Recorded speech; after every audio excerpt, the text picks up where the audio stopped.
Tansei, Tanishi, Buju. Welcome to Season 3 of the Traveling Métis podcast, the podcast that dives into Métis culture. Do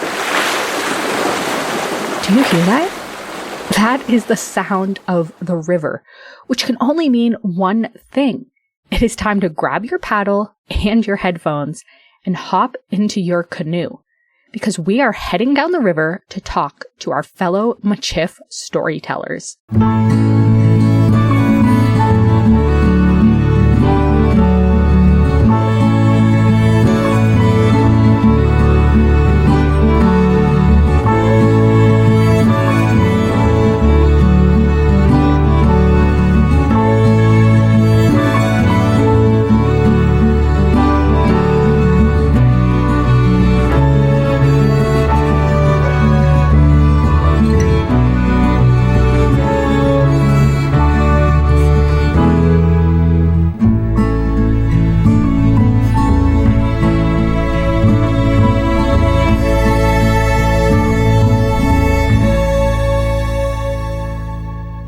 Welcome back, everyone. We have made it to the final interview of Season 3. We have been up and down emotionally, and it is another rapid canoe ride. So hold on to your paddles as we interview another Métis storyteller, Theresa Lafreniere-Fama. This season, we explored storytelling in various forms. But until I met Theresa, I never thought of telling stories quite like she does, through story quilts. The art of quilting has been around for as long as we needed warmth from those cold and lonely nights while our voyageur fathers were away slinging furs for the man. I am sure your cookums and mushums, or mamers and papers, had a quilt laying on their bed or couch for you to snuggle in as little ones. But did you ever wonder about those hand-stitched designs that were on those quilts? Today, we are going to explore the stories that are stitched onto those quilts and passed down through each generation. Theresa has made it her mission to share the stories of her home of Thunder Bay Beach. No, not that Thunder Bay in the northern Superior region, but the OG Thunder Bay Beach in southern Georgian Bay, a home to many Métis after they made the treacherous journey from Drummond Island.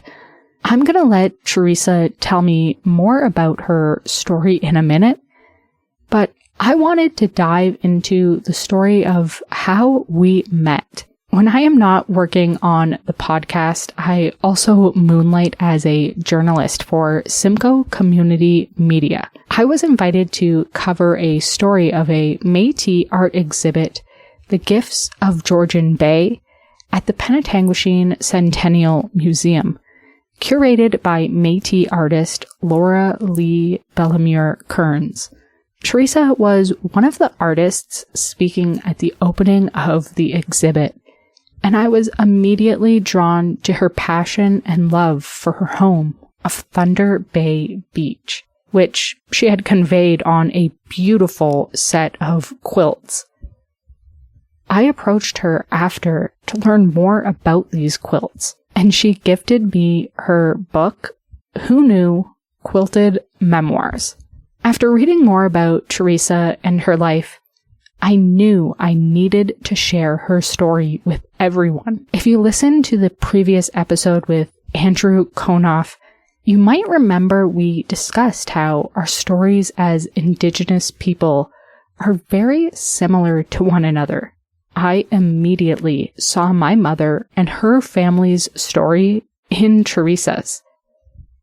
This poor, large, half-breed family living in a 2-bedroom house in small-town Ontario, a home fraught with alcoholism and domestic problems. But somehow, the family managed to survive. Theresa has taught me the importance of sharing our stories.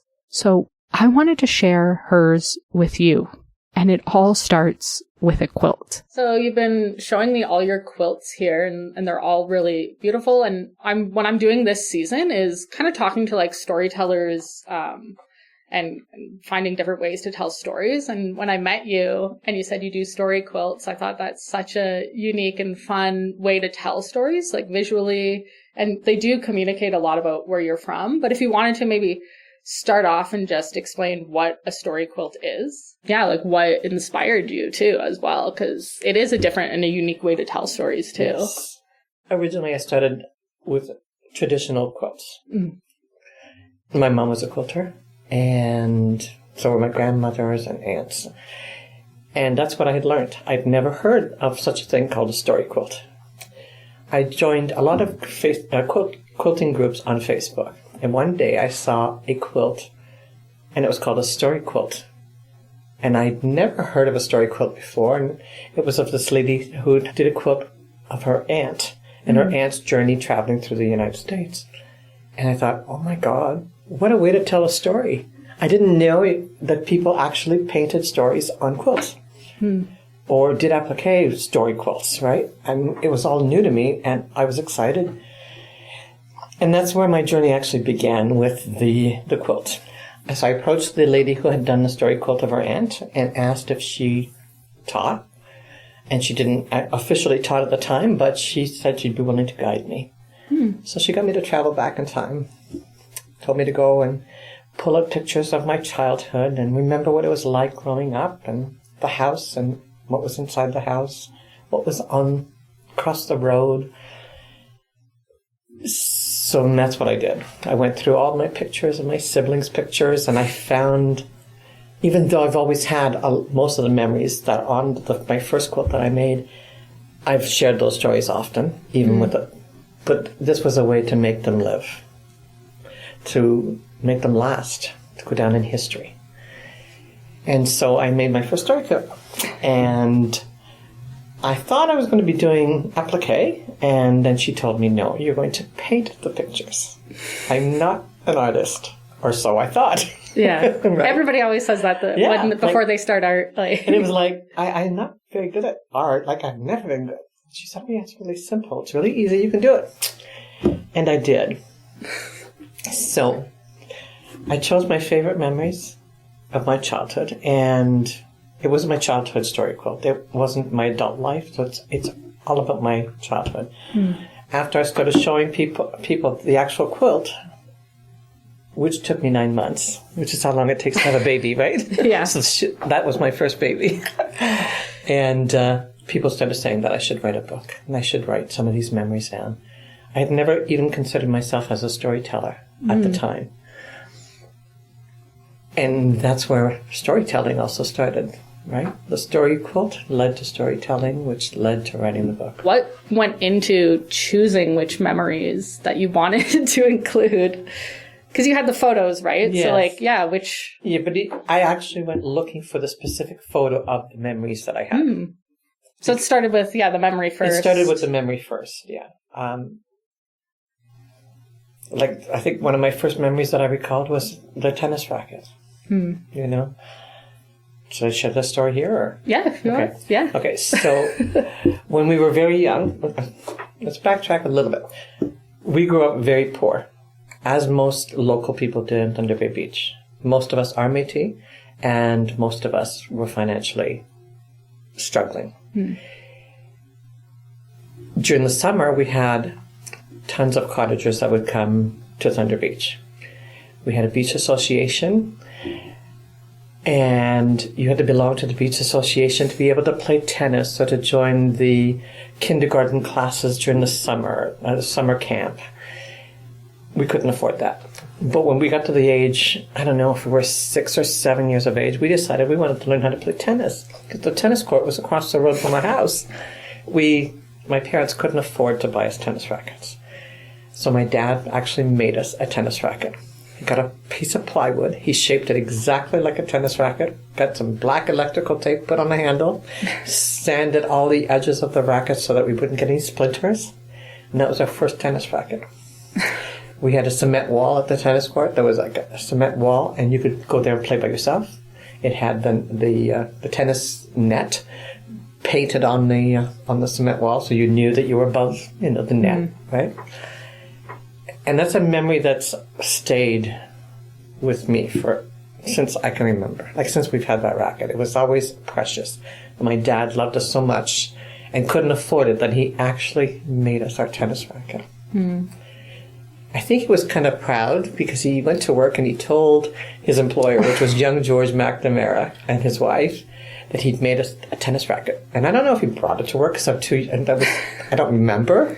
I just know that he came home at lunch with 3 or 4 different tennis rackets. And he said, all the McNamaras needed new tennis rackets, so they're giving you the old ones. And they continued to gift us the old ones. Right. So we didn't play with our tennis racket very long. And I don't know what happened to it. I just wish we still had it. Yeah. Right? But that was a memory that often when I think of Dad is what I think of. Like the love that he put into making that racket, Yeah. So there was no way I could make a story quilt and not include that story. In hindsight, I should have just actually made the tennis racket itself, right? Yeah. But I put the tennis court instead in the quilt. But seeing the tennis court reminds me of the tennis racket, right? Yeah. As well as all my siblings. So then, of course, we have the other memory. My other memory that not only my entire family has shared for years is the baseball diamond story, right? Across the road from our house was the McNamara Centennial Park, Memorial Park, sorry. And so we had a tennis court, baseball field, clubhouse, our church, one-room schoolhouse, literally across the road.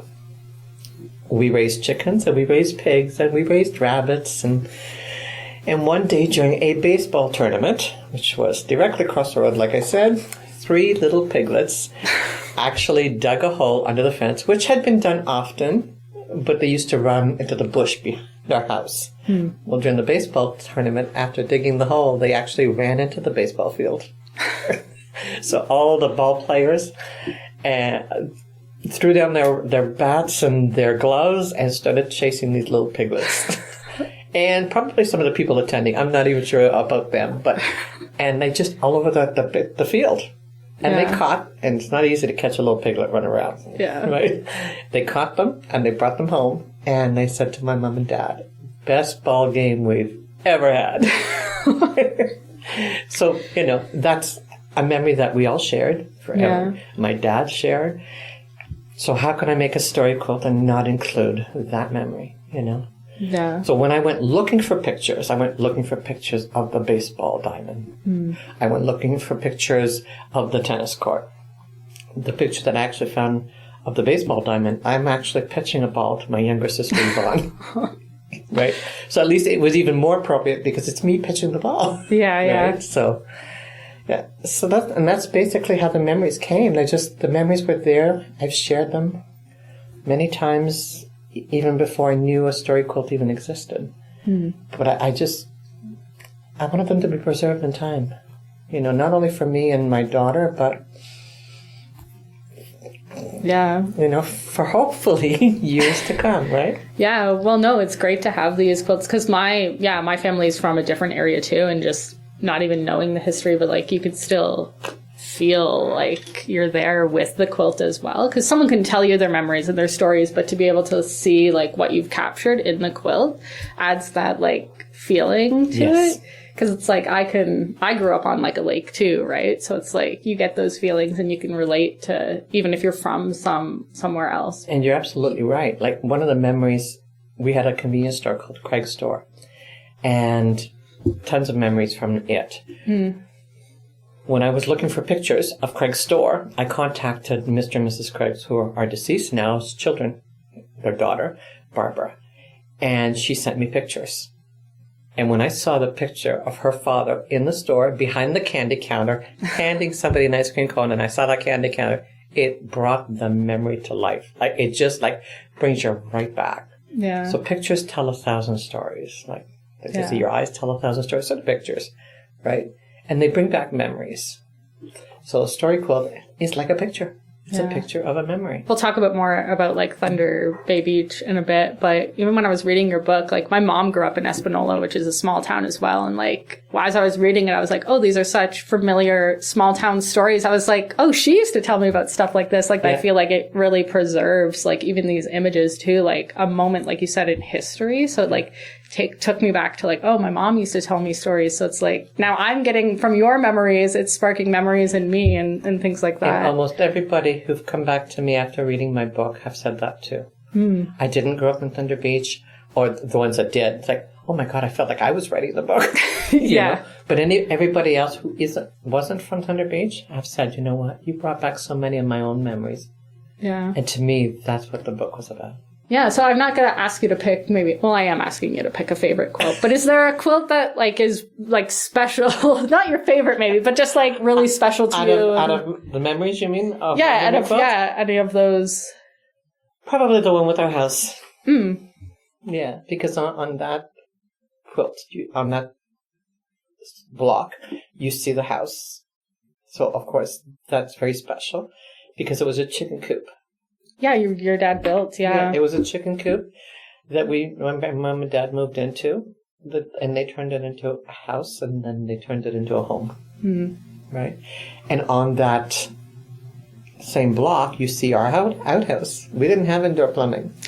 I put the outhouse there. I put the shed that burnt down, and there's a lot of memories associated with that. And even looking at that block, it brings me home, right? I can picture myself on the property, and I can picture what we did in the summertime, throw a blanket on the grass and lay on the blanket and suntan, and I can picture those snakes on the grass which were terrifying.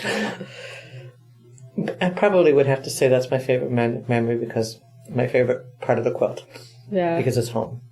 Yeah. Although all of Thunder Beach is home. Yeah. Literally all of it because we played everywhere. But I would have to say that's probably my favorite block. Yeah, and you have a couple blocks of like the government dock too, where you were saying there's certain things that fish. Certain things that maybe aren't there anymore, and you've been able to preserve with your. The government dock. The dock itself is there, but is no longer considered a government dock. It is a part of the Beach Association. It's now called dock. They have a gas pumps on there for the boaters. I'm told by Bill McNamara, who is the man who is in charge or looking after that part of it, and he said that anybody can still fish off the dock, which is really, really wonderful to hear because I had been told that because it was no longer a government dock that people couldn't go to fish. And this is where all the locals went to fish when I was growing up. But he told me that absolutely anybody can fish off the dock, which was really nice to hear. So, yeah. Well, yeah, maybe we could talk about what's like special about Thunder Bay Beach, because reading your book, it was, like you were saying, there was kind of this divide where there were like the poor kids and the rich kids, but there were like some special people that were there that, like you said, you got those rackets that... Yeah, we had cottagers who made a huge impact on us. And George and Florence McNamara were the first. They purchased the property across the road from our house from my great-grandfather and built, it was a chapel in July and August, and during the winter was a one-room schoolhouse. Until then, they had to walk. My mom lived on the West Shore. She had to walk almost 3 miles to go to school. Of course, her grandfather used to pick up a lot of the kids in the horse and buggy and bring them up. But there were times where they actually had to walk or walk back, right? If they wanted to go to pick up mail, they had to go 3 miles away, right? And most people didn't have cars then, right? So 1940, I think late 30s is when I believe George bought the property from my great-grandparents. And it was in 1944 when the chapel was finally finished and built. So my mom actually went to that school. My 2 oldest siblings also went to that school. 2 years before I started school. Yeah, because my sister Florence they had shut down the one-room schoolhouse and moved us to La Fontaine. Right? So I never got to go to that school, but I got to go to that church, of course. I was the second person to be baptized there.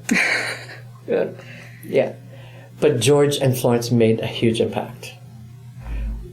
Were it not for them, nobody who's ever visited Thunder Beach, cottaged in Thunder Beach, or lived in Thunder Beach would have the memories that we have. None of us. Had somebody else have purchased that property, they may have built whole houses. Yeah. Right? So, and they did this to help the community. So they need to be remembered forever. In my opinion, they need to go down in history, so. Yeah. And I'm sure other people feel the same way, but this was my way of helping to make them go down in history. Yeah. And it was their son, George Jr., that my mom and dad, or my father, worked for. He was their caretaker for that property. And it was them that gave us the tennis rackets and the playhouse. They had a daughter. They had one daughter and 3 boys. And when my dad would work there, which was every day during the summer and spring and fall, we used to go over because they had a trampoline. And we would say, Dad, can we jump on the trampoline? But you have to go to the house and ask Mrs. McNamara. So we'd go to the house, can we jump on the trampoline? And if her kids, who were teenagers when we were younger, by then, if they weren't home, and she'd say, yeah, you can go play, as long as your dad watches you. And my dad sometimes would jump on the trampoline with us. But when Marianne outgrew her playhouse, because there was a little playhouse there, we were allowed to look in once in a while. Dad would open the door and let us look, but we were not allowed to go in and play. And she had a little front deck on it, but we were allowed to sit on the deck. When she outgrew it, it was in 1965. So I would have been 10 when she gifted it to my family. Right? So when I made my first quilt, I put the playhouse on my quilt, and I wrote, Marianne McNamara gifted us this playhouse in 1965. I wanted her to be the first to see my quilt, other than my husband and my daughter, like my immediate family. As soon as it was finished, I called, and I said, I want to bring my quilt over to show you. Because to me, that is a memory that I've treasured forever, Since I was 10 years old, I've treasured that gift. So did all my siblings, right? And so I wanted her to know how grateful we were and the differences she made in our life. And she had no idea what it meant to us. Until she saw that. Until she saw the quilt and heard my story. Because she was much older than us, so we didn't play together, we didn't hang out together. So she had no idea what she had actually done to improve our life. And we slept in that playhouse every summer. We had a tiny little house. We had 1 bedroom for 8 kids, right? So in the summertime, the 4 oldest girls, we slept in the playhouse all summer long. Had it been heated, we would have slept in there all winter. You'd live in the house. Yeah. A little guest house for you guys. Exactly, yeah. But she had no idea, So I think I like the idea of writing this story, writing the book, so people would know that what they did was not forgotten. Right? I think it's true. Yeah, you go through your life and you don't know the little things that you do that are just tiny acts of kindness that you don't even think are doing anything. But years later, A dentist had done something special for me when I was 16 or 17. And he had no idea how much it affected my life. And I lost, I moved away, lost track, contact with him. And when I moved my business to Penetang Guishin, he was still in Penetang. He still had his practice in Penetang. And I went to his office and I thanked him for what he had done for me when I was 16 years old. So it is important for people to know that even though we may not think of thanking them at the time, or to just know they made a difference. I had an elder tell me, oh, that's medicine. When you can tell someone, even if you don't think, it's not you having an ego being oh, I have to thank you. It's oh, no, you're giving them a gift by saying, this really helped me. This was, an important part of my life. So exactly, Yeah, you mentioned the McNamara's, but there was also, Bill Ballard, and Bill Ballard is it's a big part of the book. Oh, it's huge. Bill Ballard was a counselor for they run a camp all summer long, and Bill Ballard was a counselor for 3 years. In those 3 years, So in the camp, they had like a kiddie camp thing in the morning where they played games and read stories and painted and drew. And then they had dances on Saturday nights for teenagers. They had movie night on Monday night. It was 25 cents to go to the movies. Wednesday night was kids' night. Wednesday night was adult movie night, and that was 50 cents for people to go. Mom and Dad had 8 kids. Uncle Andrew, who lived next door to us, had 10 kids. Most families were big, but it was basically our 2 families, and somehow we got connected with Bill. And I don't really remember how we got connected with him, but probably because we would go over and try to sneak into the camp when they were reading stories or playing games in the park. And eventually somebody from the family really touched base with Bill, and then Bill made us a deal. He couldn't, I was told recently, he could not not help the locals, is what I was told. He cared for the locals, and he could not turn them away. So he made us a deal that if we went into the clubhouse, set up the chairs for movie night, swept the floor, set up all the chairs for movie night, cleaned up later that night or the next morning, we cleaned up, put all the chairs away, and swept the floors, we could get in for free. What a deal. We thought it was such an amazing deal. And it was, you know. So we did it. And if anybody left empty pop bottles, we got to keep them. Yeah. Which was really good because you could buy candy, right? And he did that for us. He also would let us join the swimming classes. They had swimming classes at certain days of the week. 2 of the different days they had swimming lessons. He let us join until somebody started to complain that the local kids were not part of the beach association, so therefore they should not be included. So after that, they had to, it wasn't him personally, but the instructors, if they saw any parent around, would say, I'm sorry, you can't join the class. But we still did, because we stood off to the side and we listened and we watched. Because it was like, come on, we're kids. We wanted to learn how to swim, although my mom taught us a lot of it. Right? Yeah. But still, we wanted to be part of the group, you know? It's hard, too, because it's like you are probably more part of that beach in that area than the cottagers that are coming up because you live there year round. Like it's a part of who you are. Yes. And some of the cottagers really had no issue, and they thought the same thing. But some did, right?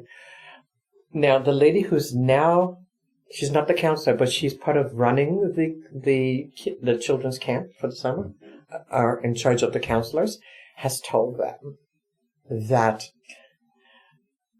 if anybody is struggling and can't afford to join the camp, whether they are local or not, they're not to turn them away now because of this. Oh, they read your book and, oh, nice. Like you writing your book, wouldn't even think, you're like, oh, I'll just tell my story and I'll write a book. But yeah, someone read it in the community and thought, well, we don't want that to continue. Like we want to continue like the stuff that Bill used to do and the people. Well, yeah, after reading the book is when Bill told me that people really can go fishing on the government dock, now called the dock. Until when I was writing the book, I had no idea because I was told otherwise. Yeah. Right? So after writing the book is also when Kate told me that if somebody's struggling financially, their children can still join. I also had another man who came up to me after and said, Theresa, I am so sorry. I had no idea what you all went through. I'm really sorry. And I had no idea your mother had lost so many children. And I had no idea how much you all struggled. Everybody should share their story, right? Because you don't know whose life you're going to change and whose. And even for people like my mom grew when like I said, when I was reading, she's from a small town, so I was familiar with like a lot of stuff that happened to your family, and so I was like, oh, that's like my mom's family too. Yes. So it's like just makes you relate and understand a bit more because sometimes like, if my mom's telling me a story, I'm like, oh, it's my mom or whatever, and I'm like, oh, like. Now I can understand from another person's point of view, like, oh, that was similar to her and the impacts that it has later in your life. Everybody's story needs to be told, you know. I don't know a lot about my grandparents. I know my grandfather was a fisherman, my dad's father was a fisherman, my mother's father was a mason. My mom's mom was a midwife. And my other grandmother didn't work, raised her children, then raised grandchildren. But I don't know a lot about the personal life. I don't know much else. I don't want my grandchildren or great-grandchildren to not know who I was. I didn't realize, even before writing this book or making the quilts, that our stories were important, that they should be preserved. Do you have a section in there, like, about your Métis identity and talking about how, like, your ancestors, like a lot of Métis people, if you could pass as a white person, you often did, but obviously still a lot of them had disadvantages of growing up poor, but just not letting people know that they were Métis. Maybe you could talk a bit about discovering, like, that identity. We didn't know. Yeah. I was married before I found out I was Métis.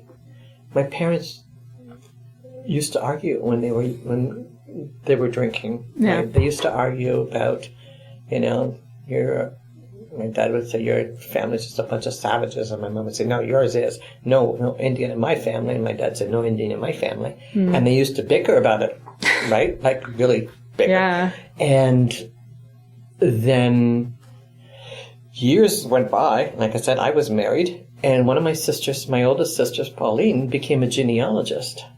And she did the genealogy. She found out both my father's parents were Métis. Both my mom's parents were Métis. So we had from all four sides. So they were both Indian. So they were wrong. They were wrong when they were fighting. They were both had a little bit of Indian. Yes, but didn't want to admit it. And maybe they knew but never would admit it. I don't know.